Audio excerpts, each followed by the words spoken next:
Corporate finance practice problem using Excel. Ex-dividend stock price.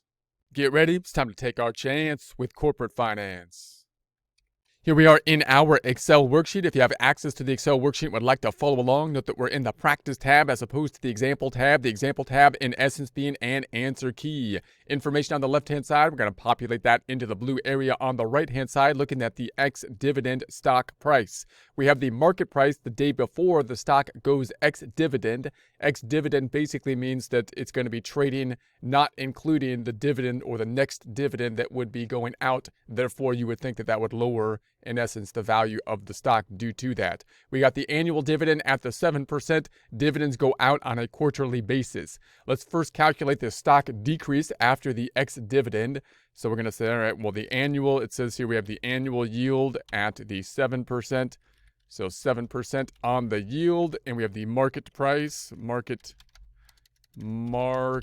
price is going to then be equal to the $60. Let's add a percentize this cell, number group, percentizing it 7%.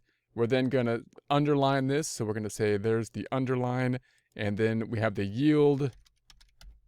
Let's say yield, and that's going to be equal to the 7% times the 60.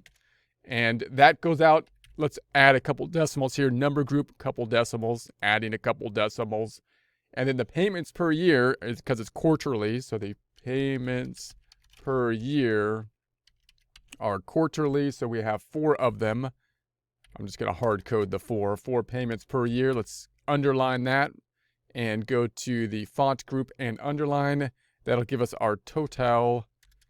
So we're going to take this is going to be equal to the 420 divided by 4. Add a couple decimals, number group, couple decimals. We're at the $5.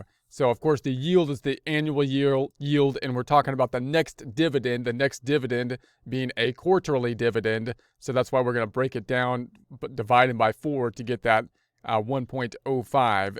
And that's the amount that we're going to decrease then the value of the stock by, given the fact that it's going to be trading ex-dividend without that next quarterly dividend.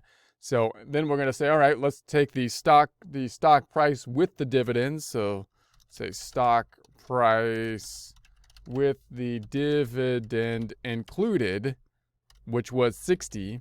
And then we're going to take out the fact that we're going to be removing this dividend. So stock decrease, let's say price decrease, is going to be that 1.05 that we calculated, adding a couple decimals, number group, couple decimals, font group, and underline. This is going to be the ex-dividend stock price that we're going to say is equal to the 60 minus that quarterly dividend that is not going to be going out because they're being traded ex-dividend number, and adding a couple decimals there, we got the 58.95.